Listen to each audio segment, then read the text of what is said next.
they just don't teach the virtues anymore, especially the cardinal ones. And the cardinal virtues are responsible for the the moral motivation that students need in order to be consecrated students who are dedicated and have a desire, a willingness to learn, an easiness to learn. They need to have that moral reasoning within them for why they're going to do what they're going to do. Why are they going to put so much effort into their education?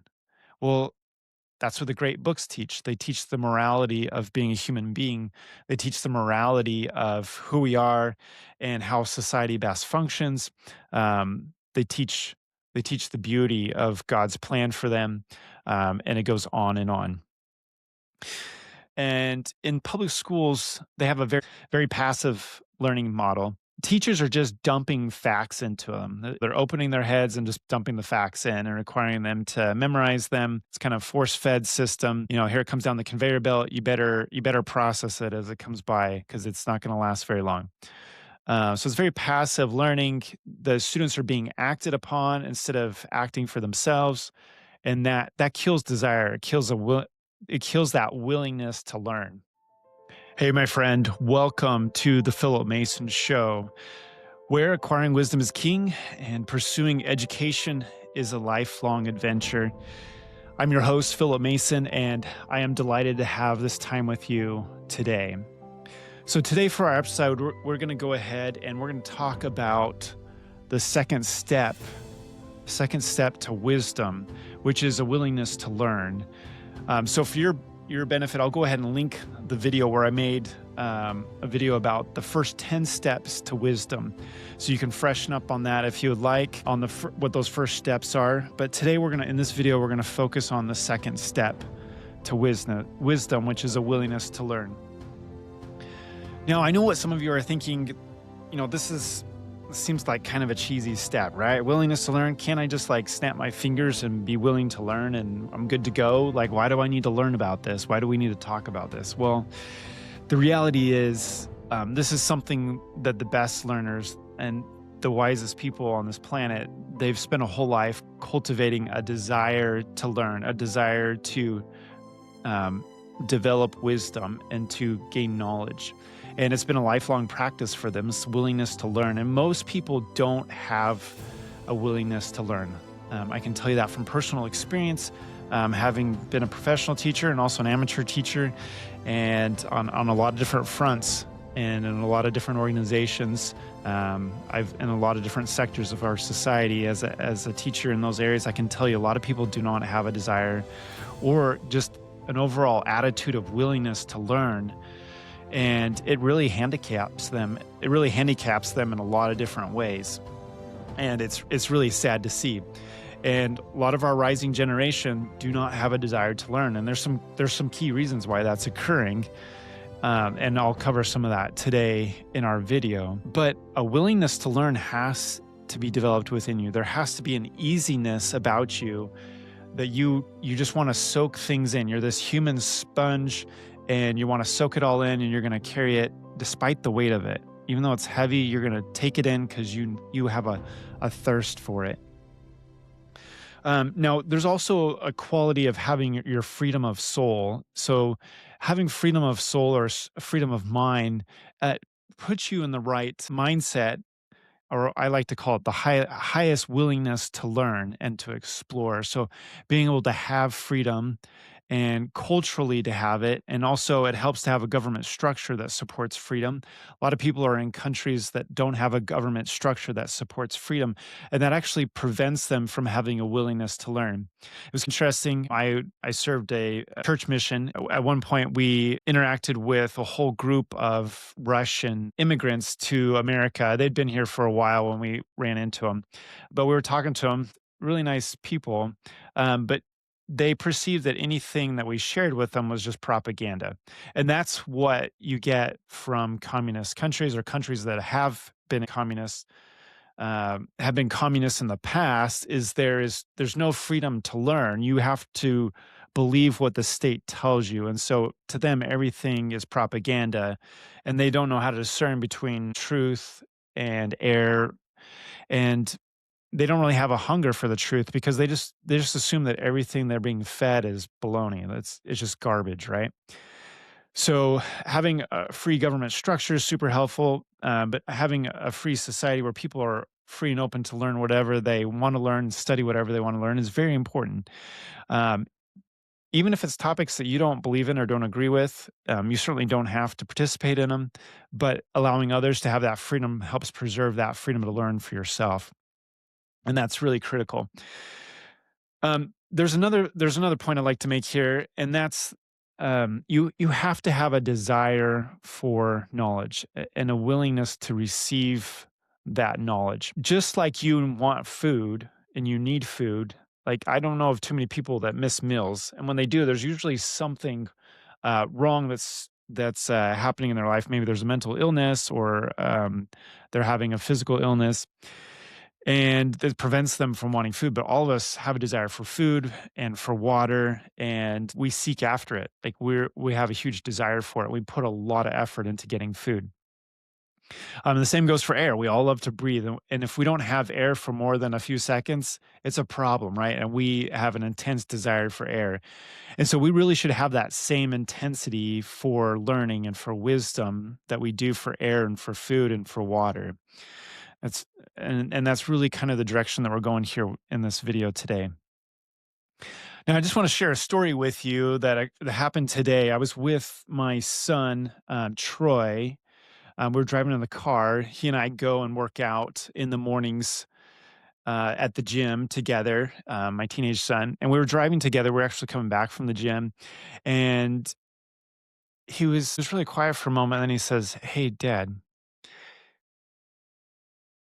do you think I'm ahead of my peers in my schooling?"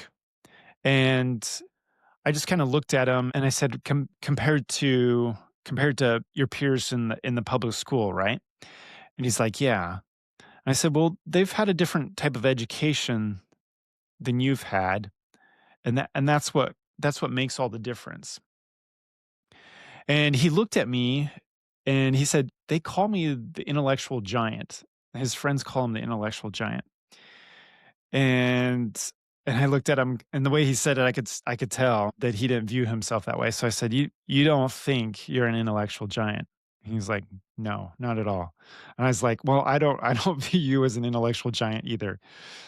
Um, and that's okay. That's fine. My this particular son is very athletic. He's very strong. He loves being outdoors, and being a good student isn't his favorite task, honestly. But he loves to learn. He loves learning. He has a desire for learning, and he actually has a desire to go in the military and pursue a military career. So I asked him. I said, "Well, how do you feel about your education?" And he says, "Well, I just don't know. Like, I don't know what else I'm missing out on." And I said, "Well, I can tell you what's going on. So your friends, they're in the public school system, and they're in a system. It's a conveyor belt system, and they're force fed different subjects, and they know a lot of facts, and a lot of the schools are geared towards STEM topics. So they get a lot of geometry, and they get a lot of facts, and they get a lot of science topics. So they know a lot of facts about different things. But they call you the intellectual giant because of the type of education you get. You're getting a wisdom education. You're getting a classical education. You're getting a great books education, and you're learning how to process deep thoughts and to reason through things, to use logic, and to develop great insights and great ideas, to write about them and to pursue them. And they're not getting that in the public schools. They don't read great books in the public schools. They don't spend time discussing great thoughts. They don't spend time writing papers that go into great depth on important philosophical and intellectual topics. They just don't do that at all. And so that really holds them back in all the things that they're doing. You have a type of education that uses your logic and your reasoning much more powerfully than what they're accustomed to in the public schools. They don't get the kind of education that you get. They don't know how to reason through things. They don't read the great books. They don't have the great ideas.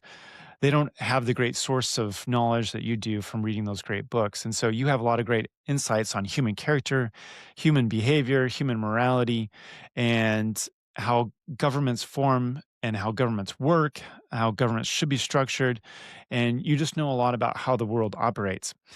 Their education, on the other hand, is very science and math based. There's a lot of STEM topics, and they get crammed in a conveyor belt method with facts, whereas you're being taught to think freely, to think openly, and to reason and to develop insights and to read something and to pull out insights to extract it. Where on the other hand, their education is very passive and they're just being force fed facts and knowledge, and they're not being required to gain understanding. They're not being required to develop wisdom and putting things into practical application, as well as high theoretical thought.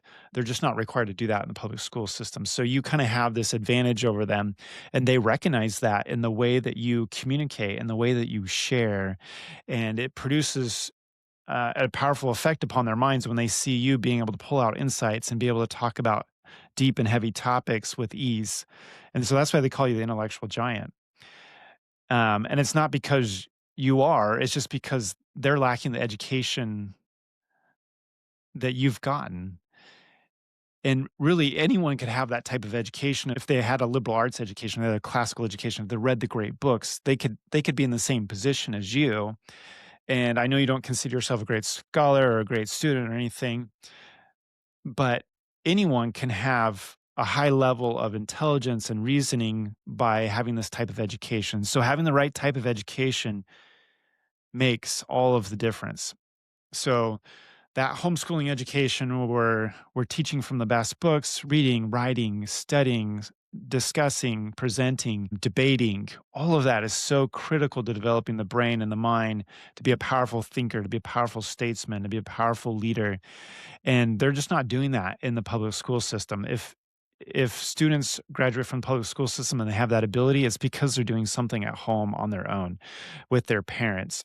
So the type of learning that can be done in homeschooling is superior to what is being done in the public schools.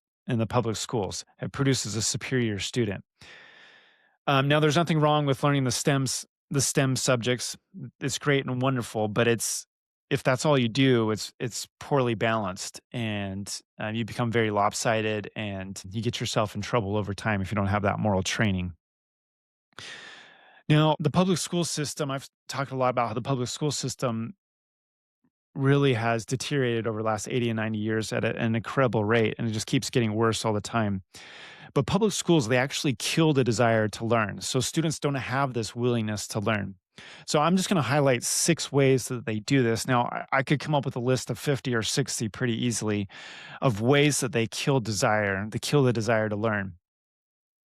Um, and then I'm also going to share some ways that homeschoolers, a home education program where students are able to get in there with their parents and just learn, just study, learn what's interesting to them and be able to figure out how the world works and read the great books and do all those wonderful things. So I'm going to share those 6 things that homeschool does to build desire as well. So let's go through this. So let's start with public schools kill desire by. So the first one I've got here is just wasting time. We waste so much time in public schools. Just processing students takes so much time. And a lot of public schools have big classes, big class sizes, which causes the teachers to spend a lot of time just doing administrative work and a lot of time just managing behavior, and they're not actually teaching. This is a huge problem in our public schools across the board. And it quite frankly, it exhausts the teachers. It wears them out. They're struggling. So number 2 is push-ins. So there's been a big movement. A lot of this, this is all government driven, and I understand the reasoning behind it, and there's a big push for it. I think among certain parts of our society. But the push-ins is this concept of they're pushing in special ed students into the normal regular classrooms. And I know this is a really sensitive topic, and I know people have a lot of strong feelings on this. And my purpose here isn't to try to understand every person's individualized special education needs, which there's hundreds of them, and it would be impossible for me to go through all of them. But the challenge is that teachers are already stretched thin. They already have big classes. They already have a wide spectrum of students that they have to teach to. And then if you have special needs students that come in that have all sorts of different needs, the challenges with this push in is that the teachers just don't have the resources or the support that they need. And if they do, it's an exception rather than the rule. And so it's a huge problem, and it's causing more burnout among teachers. And some of the argument for it is that the special needs students, you want to feel included with the with other students that are in the normal classrooms, and I get that. That makes sense. I can see how that would be a benefit. But there are challenges that come with that type of forced socialization too. Um, so arguments can go either way on this, but the main point here that I'm making is that teachers are struggling already, and then if you put special needs students in there with them without proper resources, it becomes a huge it's a huge time crunch. It's a huge effort. It can be exhausting for the teachers. Okay, this is number 2, and then we're gonna go to number 3 here. So teachers, when they're teaching in a big classroom like that, they're searching for equilibrium. So they're trying to figure out how to best benefit the largest number of students. And so what that means is the top students get bored, their needs aren't being met, and the bottom students get left behind, is what inevitably happens. And teachers will work 12, 13-hour days to try to accommodate all the students, but they eventually get burned out. And it's not good, it's not healthy. A lot of teachers are just quitting and going to jobs that pay a lot better, and it's a mess. Okay, so number 4, ignoring cardinal virtues. So this is a big one with the public schools. They just don't teach the virtues anymore, especially the cardinal ones. And the cardinal virtues are responsible for the the moral motivation that students need in order to be consecrated students who are dedicated and have a desire, a willingness to learn, an easiness to learn. They need to have that moral reasoning within them for why they're going to do what they're going to do. Why are they going to put so much effort into their education? Well, that's what the great books teach. They teach the morality of being a human being. They teach the morality of who we are and how society best functions. They teach the beauty of God's plan for them, and it goes on and on.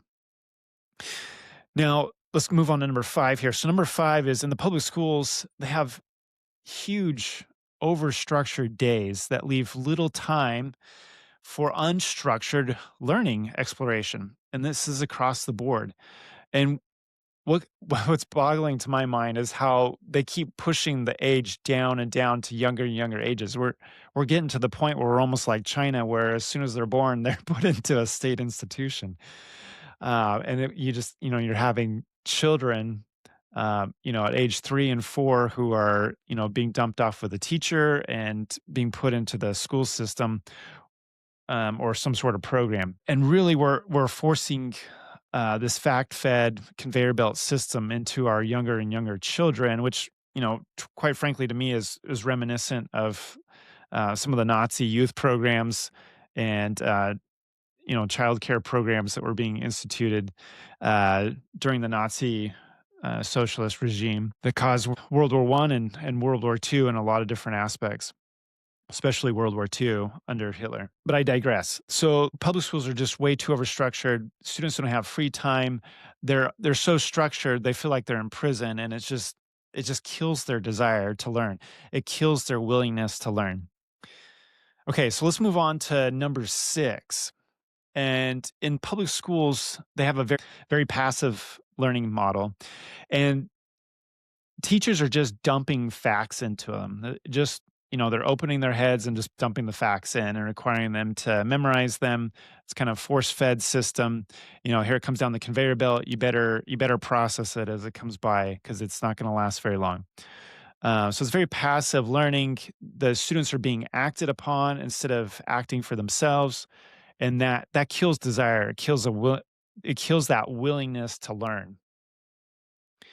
All right, so let's move on here. Let's go to the 6 ways that homeschooling or home education program can build desire.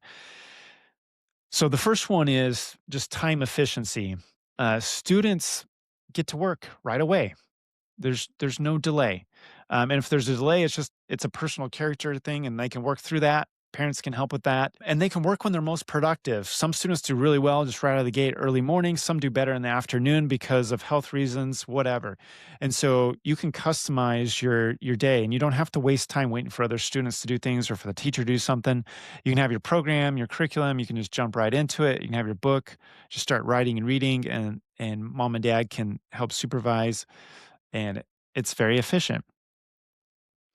So number 2 is parents are able to tailor curriculum for their child's needs.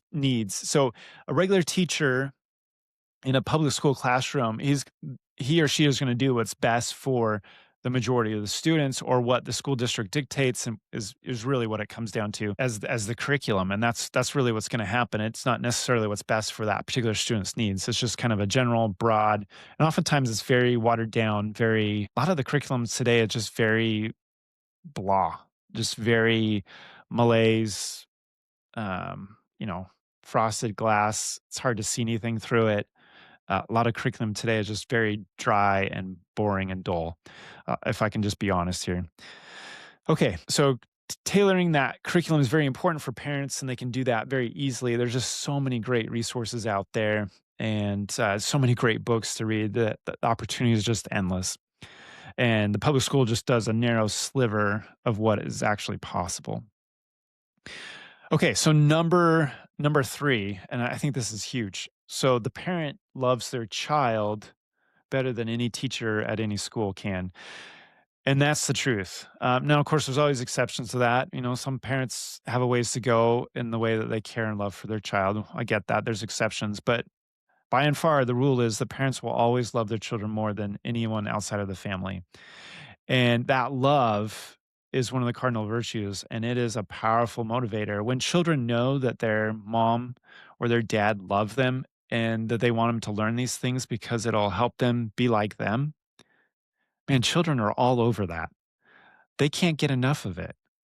It's just so motivating for them to see their parents who they adore and look up to and admire all the great things that they can do, to be able to say, "Oh, this is an opportunity for me to be like mom and dad, to do the things that mom and dad do, to say the things that mom and dad say." I have an 8-year-old, and I can tell you he mimics everything I do. He mimics everything my wife does. His imagination is so vibrant. Like, he is just always always learning, always absorbing, and he's always just processing what he's learning and what he's taking in from his siblings and from his parents and from uh and from other activities, other homeschool groups, co-ops, and other things, and just always processing it. He even still has his imaginary friend who is he calls Jacob, and Jacob's pretty much a Superman. There's not anything he can't do, but he always likes to relate things to what Jacob can do.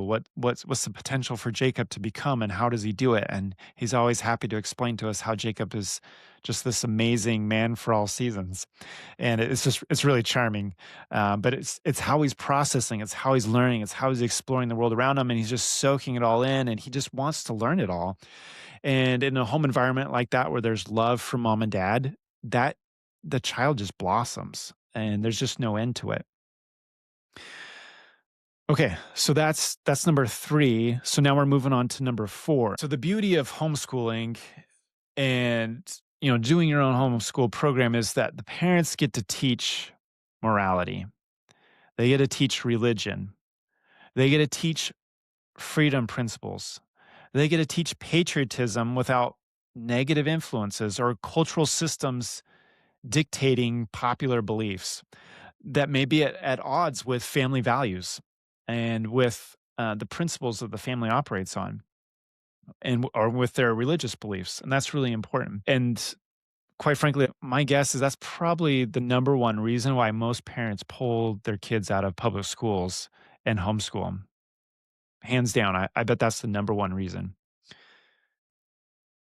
Because parents are realizing that their kids are getting messed over. Their kids are being deranged mentally, spiritually in the schools, and they're just getting all the wrong messaging. about everything. Okay, so let's move on here. So number 5, homeschool builds desire by unstructured time for learning, to read, to write, to play, to build, to engineer, to explore. And that's just the beauty of being able to learn at home is you can just explore, you can learn, you can reverse engineer, you can build, you can play, you can write, you can read, you can have debates, you can have conversations, you can have pen pals. I mean, you can go to co-ops and do all sorts of cool activities. I mean, it's absolutely endless. One of the things that I love that my kids do is in their co-op with other students, they'll actually write books. They can be fiction or nonfiction, either way. But then they'll have their friends in the co-op and even their parents, other parents that are in the co-op, read their stories and provide feedback on it or give them ideas to continue to write it, and they'll actually read each other's stories, and it's absolutely a beautiful thing. So that unstructured time is just it's absolutely magical, and you don't get that in the public school system. You just don't. Okay, so number 6, the last one here, you get proactive learning in a homeschool environment. So the student searches for the best answers to the best questions. And that's what should be happening in a homeschool environment. There shouldn't be anything but that. Just that, the exploration, that freedom to explore, to learn and grow. Now, parents putting structure in can be important, can be helpful, and some students are going to need it more than others, and I'm not discounting that at all. But that freedom of mind and that freedom of heart to be able to explore and to ask questions and to find out where that question leads and to be able to search up different answers and to reason through those answers, that's just so powerful. That proactive learning is just untouchable as far as being able to cultivate a willingness in a student's heart and mind to learn and to have a hunger for learning. Now, I'm just going to throw in a warning here to parents everywhere. One of the traps that my wife and I have seen over and over again is that so many parents who start homeschooling because they've been taught in the public school systems themselves, they're in this trap, this mindset that the conveyor belt method and approach of education in America is the way that they should do education at home. And I'm here to tell you it's not the way to do it at home. Don't try to mimic what they do in the public school systems. You pulled your child out of this system in the first place. It didn't work. It's still not working. And it's not going to work going in the future. You pulled your child out because you could do it better at home. So don't try to mimic or do what they do in the public school system. Get as far away from it as you possibly can. Like unlearn these behaviors that you have ingrained in you, that you have conditioned in you from your own public school system training. So get off that conveyor belt. Start thinking like one of the founding fathers of America, like James Madison, Thomas Jefferson, Benjamin Franklin. Man, major innovators, huge self-educators, just absolutely masterful in how they went about their intellectual improvement. And really they're the reason why our nation is so great today is because they put all these powerful ideas into form and function here in America because they had an awesome education and they experimented and they worked and they read and they studied all the great books. So James Madison, Benjamin Franklin, Thomas Jefferson, Alexander Hamilton are great examples of people who have this tremendous willingness to learn, and they have this easiness to learn. Thomas Jefferson was phenomenal.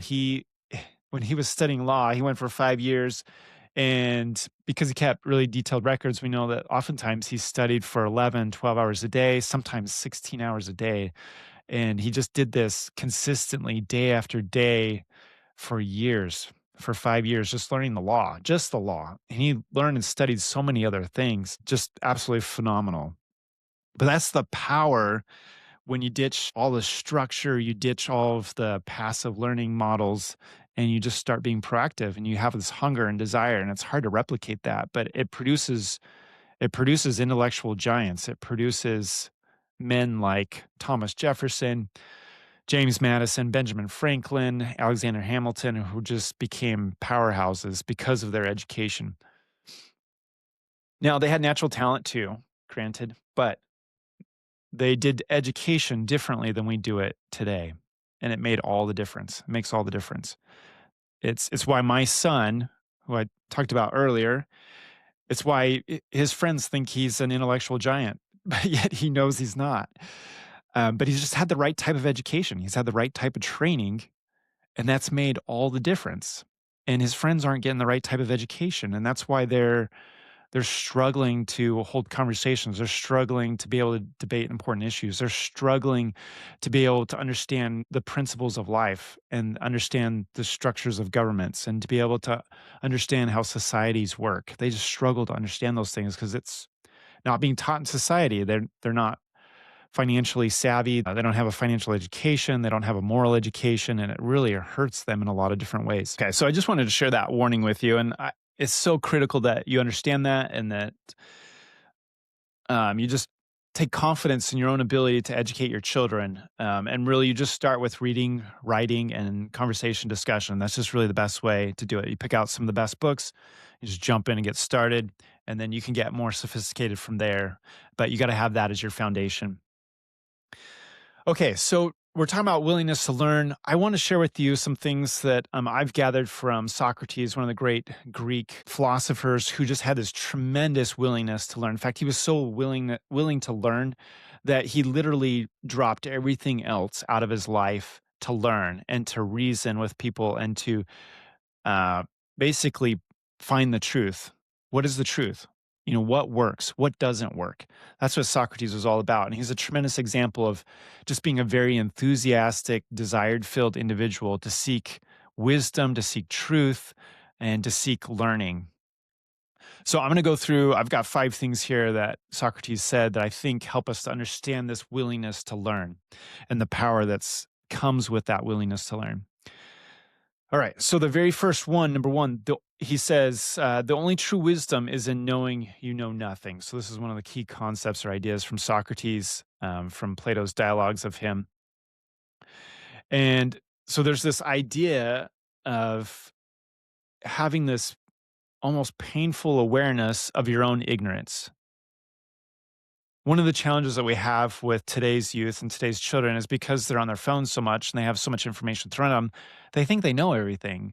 But really, the right attitude is to put your pride aside and say, I know nothing. And when you say that, it opens you up to have a willingness to learn. And once you can do that, where it's internalized in your heart and it's up here in your mind as well, you become a powerful student. And that's when you really start to gain wisdom in a wonderful way. And Socrates was truly wise in understanding human pride and recognizing that human pride actually prevents you from knowing the truth. Okay, so that's number one. Going to number two here. Sometimes these aren't direct quotes, but these are ideas from his teachings and writings. So wonder is the beginning of wisdom. So I've talked a lot about this. I usually use the words discovery or exploration, but wonder is the beginning of wisdom. We need more students who wonder about the world around them, that are curious about the world around them, who imagine up what certain things are like in all of their efforts. So having that intellectual hunger is very critical, very important for the success of our students, the success of our children. So once again, you know, we can't go too long without water. It's just a matter of days. We can't go too long without food. It's just a matter of weeks. And we don't have that. We starve and shrivel up. And we have a lot of people who are intellectually starved and they're shriveled up. They can't think or reason or process very well. They can't communicate very well. They don't know the truth when they see it. They don't understand how their government's supposed to work.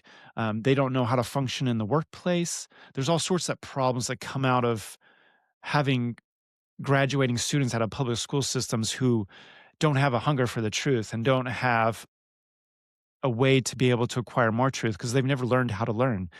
They don't have a willingness to learn. They don't want to read any books. They don't have a desire to read. They hate books. When you have a society when people hate books, that's a problem because you're going to lose your freedom. You're going to lose all the good parts of your society and you get to keep all the bad parts. And the only time you get the good parts back is when you have a society full of people who are reading the best books again and who are willing to live by them.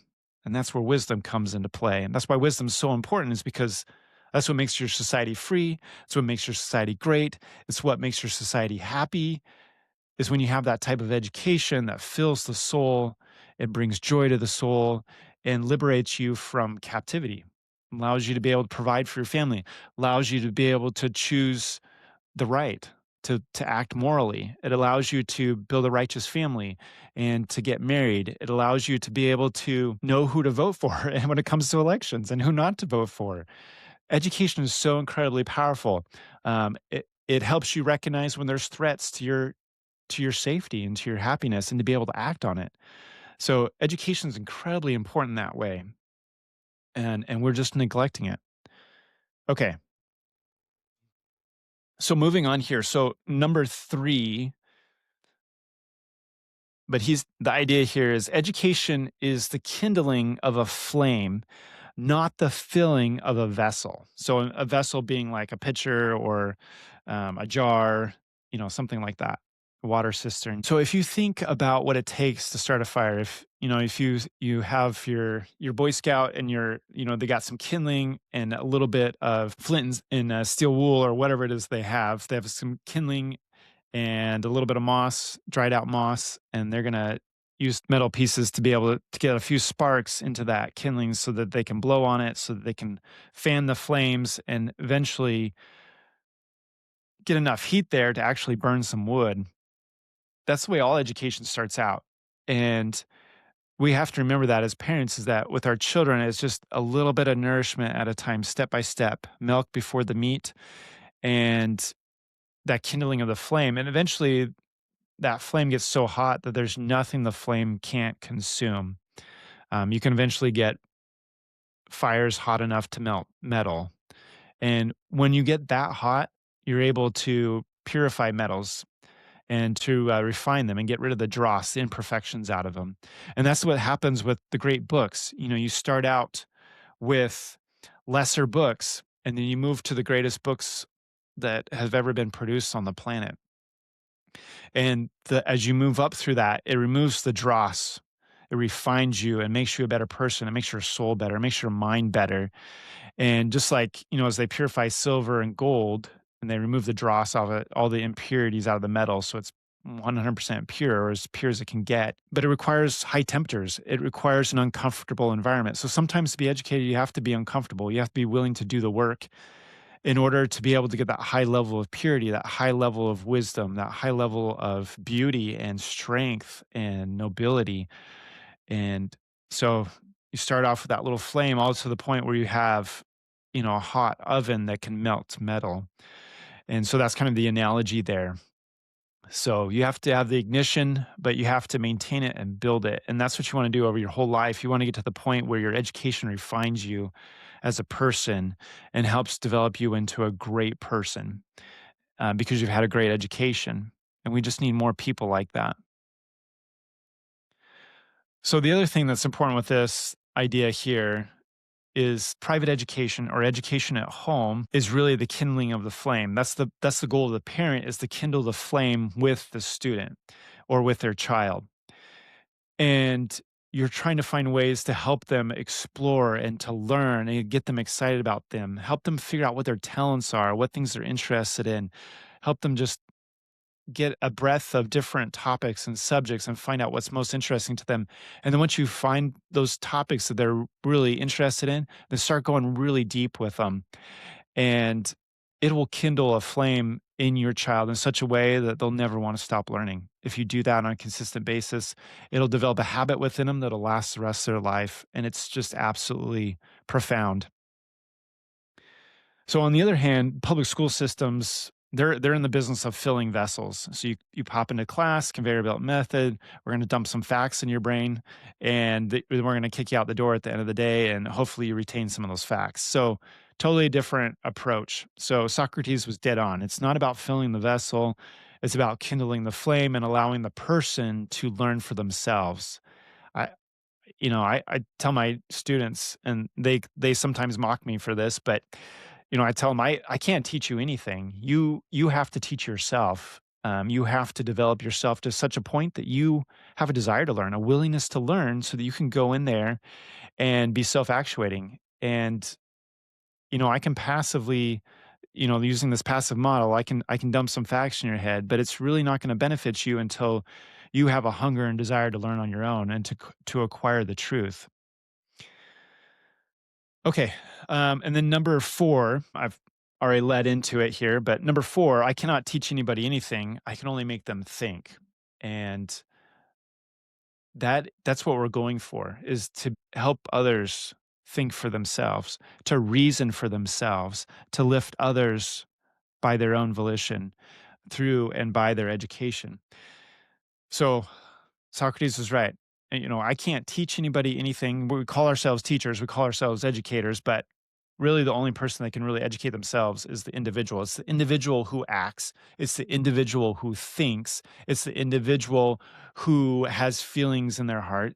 And all of those things together, it's their agency to act, to behave, and to improve themselves. And they have to make that choice. They have to want to be educated. And when we give them the freedom to explore, that's when passions get ignited. And that's when it becomes really important. And our modern school system has forgotten that. We don't bother to teach students how to think, and we just cram facts and figures into their heads and require them to regurgitate it for us on tests. And that's the extent of their education, in which they promptly do a brain dump after those tests. Yeah, and I'm just speaking from experience here, both as a student and as a teacher, that's what happens for the vast majority of us. Okay, so number 5, I only wish that wisdom were the kind of thing that flowed from the vessel that was full to the one that was empty. So it's kind of same concept here. Um, you know, we kind of fantasize a little bit, and certainly government officials do, and certainly a lot of public school administrators and teachers do. And it's because it's been conditioned into them over decades and decades. We just think that's the way you're supposed to do it, but in reality, it doesn't work that way. But we think we can just pour knowledge into someone, and they're good to go, and we slap a diploma on them and say, "Yep, they graduated. They learned all these things." But did they really? Did they acquire any wisdom? Do they know how to apply it? Do they know how to take care of themselves in the real world? Do they know how to make the right choice when faced with a moral dilemma? Do they? Probably not. Not unless they're getting it from home, from mom and dad. Maybe they're getting a little bit from church or, from some other organization like Young Marines or 4-H, scouting or Girl Scouts or something like that. Maybe they're getting a little bit there. But they're not getting it in the public school system, I can guarantee you that. And so that moral training, that moral emphasis to be able to develop and to grow and to develop into a great person who has read the great books and understands what truth is and has the courage, the moral fiber to stand up for what's right, that's priceless.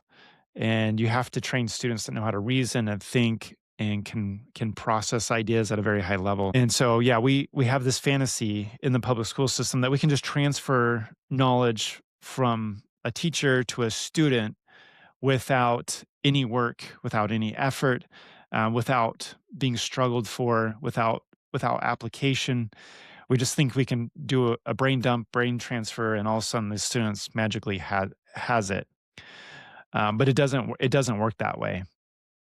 And so certainly a fantasy of the public schools today and something that Socrates warned about anciently. Okay, so there's some Socratic wisdom for you in regards to our topic of willingness to learn. Okay, so I want to talk about one more concept here, and it's going along with our theme already. And this is really kind of another warning for homeschooling parents as well as those in the public school system. And I'm not saying this in a condescending way. I'm saying this in more of a call to arms, a call to take action and to carry this truth and to do what's best for your children, to do what's best for your students. We have to get back in America the principle of work. We have lost a focus on the principle of work. We don't believe in work anymore in our country. Some of us do, but a lot of us don't. And our systems are set up structurally to discourage work. And that's a big problem. That's a big issue. And so a lot of times what we do as parents and what we do as educators is we try to make things fun for our kids all the time. So we try to make class fun. And you know what? There's nothing wrong with that. And there can be a lot of value in that. Because a lot of times learning isn't fun. A lot of times it is a lot of work. It does require effort. And so that's my message though, is that we've got to stop sugarcoating work. Educating and training our minds, the student has to understand that that requires work. Reading is mental exertion. It requires tremendous cognition and recognition within our brains on a lot of different levels. Writing's the same way. Writing's even more powerful than reading as far as using different parts of our brain and bringing all of that cognition together to create complete and whole thoughts and ideas. It's just tremendously powerful. So when we're teaching our children how to learn, it's important for us to to build within them a willingness to do the hard work of learning and to take them step by step and just let them know that it's going to be a journey. It's going to be hard, it's going to be tough, but find pleasure in your work.